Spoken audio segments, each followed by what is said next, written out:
Welcome back. So we've got some really compelling, pretty unsettling material today, digging into the Sarah Finch disappearance again. Right. We're looking at it through a slightly different lens this time, based on the sources. Exactly. Listeners have pointed us towards this audio source about a potential survivor, someone named Eva Monroe, and we want to see if her experience sheds any light, finds any connections to what might have happened to Sarah. So the idea is to really dissect Eva's story, see if there are echoes or overlaps with Sarah's case that maybe haven't been fully explored. That's the mission for this deep dive. Can we pull out any key insights from Eva's narrative that might help us understand Sarah's fate? It's like a comparative analysis, essentially, looking for those patterns, those shared details that might point to, well, maybe a shared perpetrator or circumstance. Okay, so let's jump into Eva Monroe's story. This was back in 2017. Yeah, 2017. She was working nights at a motel, a roadside place just outside Chattanooga. And the source audio suggests things started kind of subtly. Weird things like missing room keys. Right. And odd charges showing up on rooms that were supposed to be vacant, the kind of stuff that could make you second-guess yourself initially. Yeah, you'd wonder if you were just making mistakes or, yeah. Exactly. And you have to wonder, were those things random? Or maybe the start of something deliberate, like designed to make her feel uneasy? Does that resonate with anything early on in Sarah's case? Any minor weirdness? That's a good question to keep in mind. But with Eva, it didn't stay minor for long. It escalated pretty quickly, didn't it? Oh, absolutely. Slashed tires on her car. And not just once. Twice in 1 week. Right. That moves way beyond coincidence or minor annoyance. That's a direct threat. And then the note, just tucked in her doorframe saying, "You're next." Chilling. Just stark. Clearly meant to terrify her, establish control. So she reports this, files a police report, but nothing comes of it. Pretty much. No fingerprints found. And the security cameras, which you'd think would be crucial. Let me guess, they weren't working. According to the report, they were accidentally turned off during the relevant times. Accidentally. Right. That's frustratingly common sometimes. But it does make you wonder, doesn't it? Was it just bad luck? Or something more calculated? Did Sarah's case have any similar roadblocks with the investigation? That's definitely worth revisiting. Yeah. But the Eva story gets even stranger. Yeah, this next part is really bizarre. About 3 weeks after the note, she wakes up one morning. And her bedroom window is open. Right. Open window. But nothing's stolen. Her wallet's there, valuables, nothing taken. Which rules out a simple burglary, Totally. But something was left behind. A single glove. Just left there on the floor. What do you even make of that? It's not robbery. It's something else. Psychological. It seems like it. Leaving a marker? Maybe? A sign like, I was here, I could have done anything.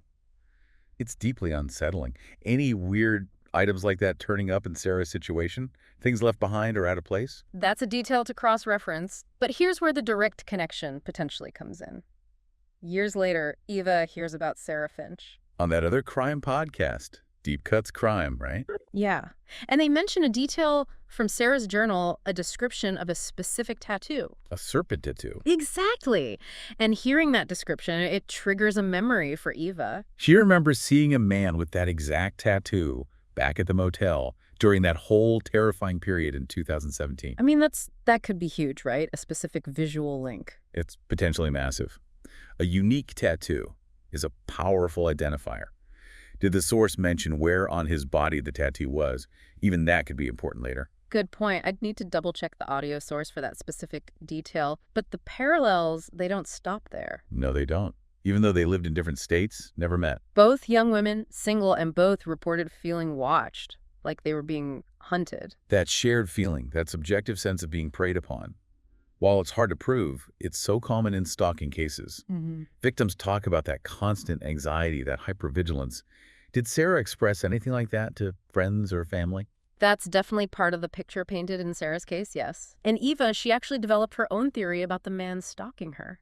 Based on some later incident. Yeah, apparently there was a close call later, a near drugging at a party, and she knew about another missing person case nearby where a similar MO was used. Okay. So she started to believe the guy stalking her, the man potentially with the serpent tattoo, was part of a trafficking network. Wow. That's a heavy theory. But linking it to potential regional crime patterns, like trafficking, it definitely broadens the scope of what might have been happening.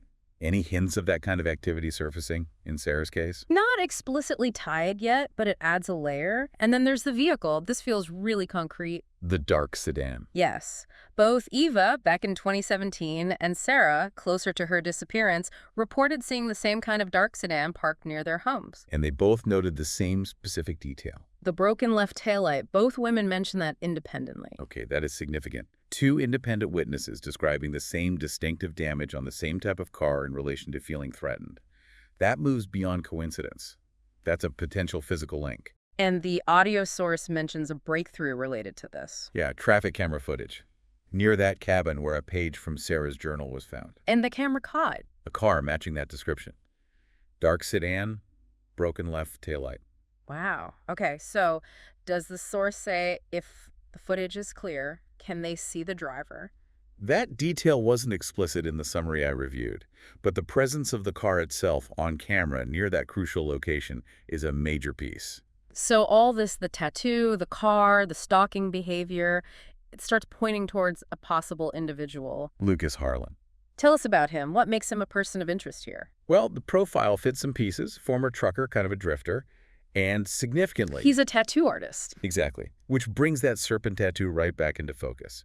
Does the source explicitly state he has that tattoo? It notes he has a snake tattoo coiled around his neck. Close enough to warrant serious attention, given Eva's recollection. Very close. Yeah. And his history includes legal issues, right? Yeah. 2 past arrests for unlawful surveillance. That lines up with the stalking behavior Eva described. It certainly shows a pattern of concerning behavior. And then there's that really disturbing accusation, alleging he held a woman in his trailer for, 48 hours? Yes. Now, the charges were apparently dropped because the woman recanted her statement. But the accusation itself is alarming. Extremely. And recantations in situations like that can be complex. Yeah. Fear, coercion. Right. It doesn't automatically mean the initial accusation was false. We don't know the circumstances. But here's the truly chilling part. The follow-up on that woman who recanted. She's missing now. Yes, and her last known contact. Reportedly, it was Lucas Harlan. That changes things significantly. A potential witness against him disappears after last being seen with him. That creates a deeply concerning pattern. It makes you look at him much, much harder in relation to other disappearances. Absolutely. So, thinking about Sarah, the implication is she might have encountered this guy, Harlan, maybe even had a near miss initially, like Eva seemed to. It's a plausible scenario based on these parallels. It suggests Sarah might have been targeted by the same individual who stalked Eva. And for Eva, it just underscores how incredibly dangerous her situation was, how close she might have come. It validates her fear, her experience, and suggests she narrowly escaped someone potentially involved in Sarah's disappearance, operating across state lines perhaps. Which parallel strikes you as the most compelling link? For me, it's the car. That specific broken taillight, reported independently by both women, that feels like solid ground. But the tattoo connection is obviously huge, too. Agreed. And it really shows why Eva coming forward, sharing her story, is so incredibly important. Definitely. Her experience, which might have seemed isolated to her, could be the key to connecting dots in Sarah's case. Maybe others, too. It's the power of survivor testimony, isn't it? Sometimes these seemingly separate incidents are pieces of a much larger, darker puzzle. Her courage could genuinely help uncover the truth. Does it make you think about encouraging others in similar situations to speak up? Absolutely. It's crucial. Now, the audio source is clear. The police haven't officially named Lucas Harlan as a suspect in Sarah's disappearance. Right. He's a person of interest, certainly being watched closely by the podcast community and likely investigators, but not formally named yet. It's still developing. And the source also just touches on another angle, the digital one, Sarah's laptop being wiped clean. Yeah, but cyber sleuths are apparently trying to recover fragments. Hidden chats, maybe deleted audio logs, things like that. We won't dive deep into that today, but it's clearly another important layer to this whole mystery. What questions would you hope that digital trail might answer? Oh, potentially crucial ones. Who was she communicating with? What was her state of mind? Were there hidden interactions that could point towards Harlan or someone else? Deleted data often leaves traces. So wrapping this part up, the big takeaway really is the sheer number of striking similarities between Eva Monroe's terrifying experience and Sarah Finch's disappearance. Especially the car, the potential tattoo link, and the emergence of Lucas Harlan as someone with a relevant history and concerning connections. It strongly suggests these aren't isolated events. There seems to be a very real possibility of a common thread, potentially Harlan, linking these cases. And it really highlights how bringing together these different accounts, Eva's near miss, Sarah's journal, the traffic cams, can build a much clearer, though deeply troubling picture. Eva's story gives context to the danger Sarah might have faced. Which leaves us with a really powerful thought, doesn't it? Think about how vital sharing these stories is. How public platforms can sometimes connect dots that official channels might miss because cases seem separate on paper. Absolutely. It makes you wonder what other bits of information, seemingly unrelated cases or experiences out there, could actually be part of a larger pattern, if only they were brought together and looked at in the right way. It's a sobering thought, a real reminder to stay vigilant, and maybe of the power we have collectively just by sharing and listening.